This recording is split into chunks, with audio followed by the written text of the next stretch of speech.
Y'all, today we need to talk about the straight up drama that has erupted following Wizard101's latest teaser. So if you've been living under a rock or you missed the video that I uploaded a couple of days ago, Wiz is doing a massive overhaul of all shadow magic in Wizard101. Now the topic of today's video anyways is going to be the upcoming changes to shadow enhanced spells. These are spells that affect PvE quite massively. And a ton of people have been saying that this is like a really bad change, but I wanted to compare the current state of shads to what looks to be at least a teaser for the future of shads. And I wanted to talk about how some of the criticism is super valid, but some of it is real stupid. Y'all can burn me alive in the comments if you want, but let's get right into it. So what are the changes that they're going to be doing to the beloved spells like Glowbug Squall and other shads? I would argue that there are 3 major changes incoming. 1. All shadow spells in tune with, I guess, the in-game lore, they're going to be adding backlash to them. So if you manage to cast a shadow spell in any shape or form, the way that it'll work is you'll take a maximum of 15% lash,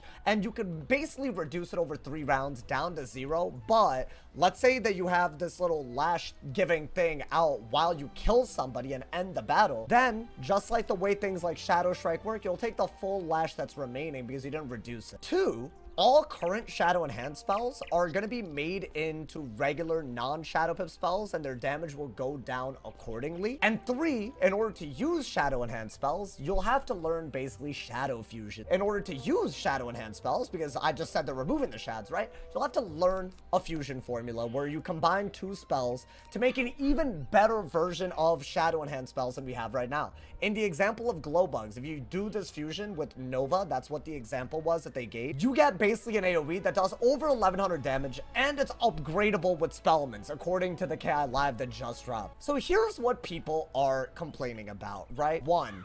Backlash from Shadow Enhanced hits means, right? Let's say that you end a battle with a Glowbug Squall, you'll end up taking 15% of your base health. So for example, on a storm, I run about 10,000. This is my energy gear, but it's a low HP school. If I run 10,000 health, and if I haven't done anything that the Glowbug fusion likes in order for its lash to be reduced, then I'll take 1,500 damage, right? I normally have 10,000, 15% of 10,000 is 1,500. Oh no, 8,500 health at the end of a battle. People are acting like that's a fundamentally game-changing thing. If you're outside, health wisps exist.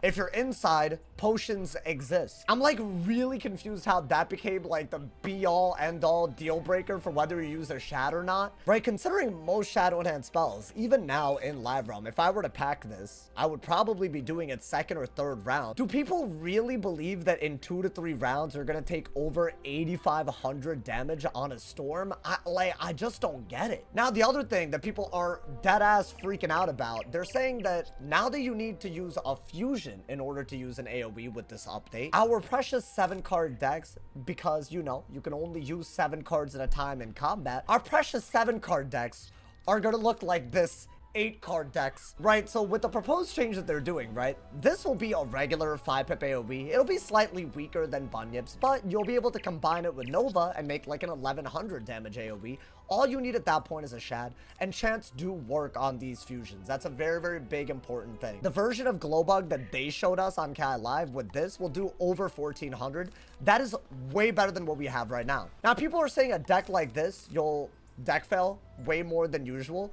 But the truth of the matter is, if you know how to right click, it's actually much better because of the way shads work in general. Let's say that I have a deck like this and my intention is to combine the bugs with the Nova and Enchanted by either round 2 or round 3, right? We're gonna pull 7 of these 8 cards first round. Let's say that I don't pull an enchant. Well, I have 2 of them, so actually that doesn't matter. Let's say I don't pull a Sharpened Blade. Well, I can enchant the fusion, Frenzy, and either Sharpened Blade next turn or hit. Let's say I deck fail the Frenzy, I can Sharpen Blade, and by next turn I can do this buffed enchanted Glowbug or Frenzy into it. Let's say that I don't pull the Bunyips, which is actually a follow-up hit that I randomly decided to put into this. Well, that doesn't affect anything with this. If I don't pull the Glowbug, well, I can Sharpen Blade and then do an enchanted Glowbug next turn. And if I don't pull the Dark Nova, same thing, right? You just pull the part of the fusion that you need 2nd turn, you're ready to cast it. What's so wild about a 7-card deck becoming an 8-card deck being crazy is you could discard up to 6 cards on your first round.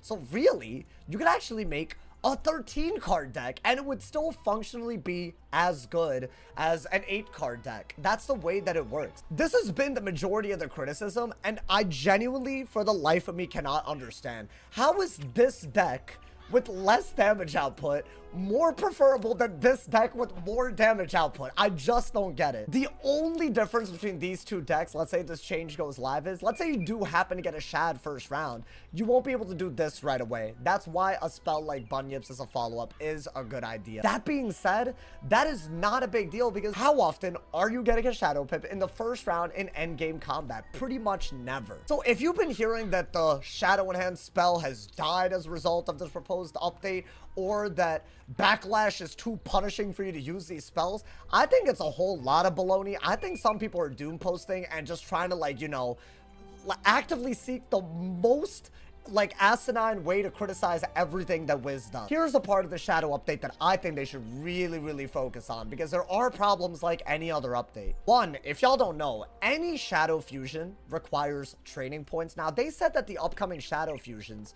are going to be Spellment based, meaning you have to actually farm Spellments to get the Shadow Fusion. One, these Spellments, if you're going to like introduce these as like the new best hits in PvE, they got to be way accessible. I'm hoping that we have ways to get 35 very easy if that's how much you need to learn them. 75 very easily from just finishing Darkmoor. I think it should be a passive reward just for questing. That's what I feel. But also, because they're adding all this dual schooling, all these other fusion formulas, and also the fact that you still need, if you're trying to do regular ass PvE, enchants, auras, sharpened blade, potent trap, right? With all of these, I actually do believe that the current number of training points at max isn't keeping up with all their changes. Now, they did something when they introduced new magic that would require more training points a really long time ago, and I'm sure if y'all played the game back then, y'all remember these quests. I'm referring to the Ogden Peak quests.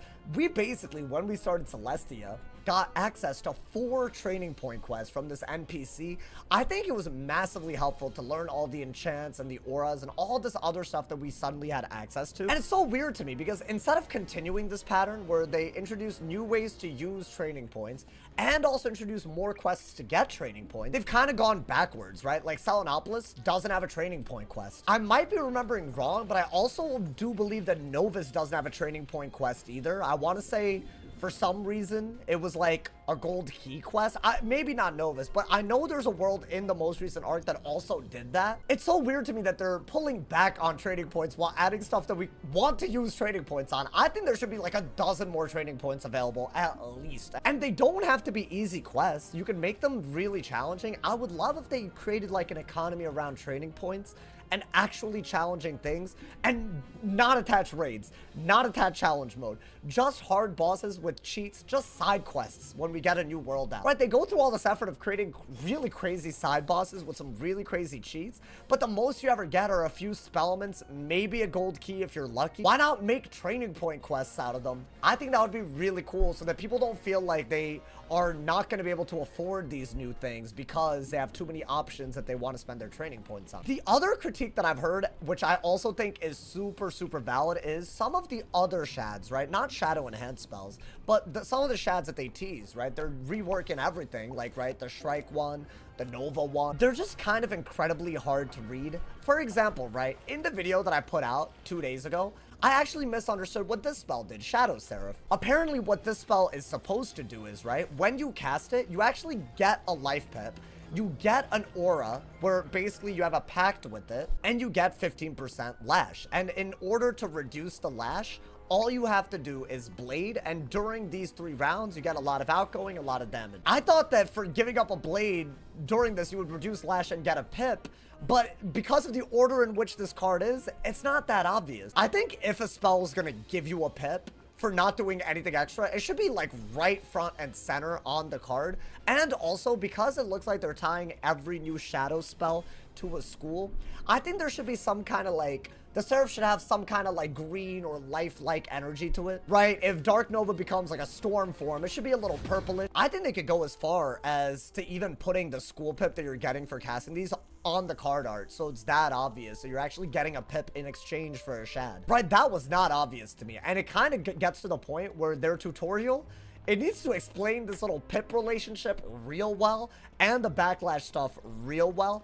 But at the end of the day, most of the stuff is literally better than most of the shads we have right now, to the point where I'm more worried about whether it's actually overpowered, not underpowered. Right, going from a world where you can take 40% lash and a minimum of 20% when you get dispelled in PvP to a maximum of 15% no matter what, it's a big difference. There's very few trade-offs now for using something like Shrike, which just ignores shields. So we do have to keep that in mind when we're looking at this. I think really some of this stuff could actually unbalance the game towards the player being stronger than anything else, which is so weird why the criticism is the other way around. Let me know what y'all think of the hot takes on this video, I guess. I mean, I feel like I'm not really gonna change my mind on this Shadow Enhance thing. I simply don't see why this is such a hard deck to use. I just don't see it. But what do you guys think of the other issues with this, you know, feature, like training points, like the terminology being hard to decipher? I would love if they made headway on that before this all dropped, so people feel like they could really interact with shadow magic. Let me know what y'all think. Did you think that this was a bad update? Maybe this video convinced you that it might be bad in some ways, but not as bad as you thought. Still think this is a terrible update? Do you like your shads so much that you don't even care if they're getting a buff? Or is there something that I'm missing and maybe I'm just yapping? I'd love to hear all of y'all's thoughts in the comments. Drop a like if you enjoyed, leave a sub if you're new, and as always, if somebody hasn't told you you're awesome today, they doing something wrong. Stay awesome, see y'all soon, and yeah.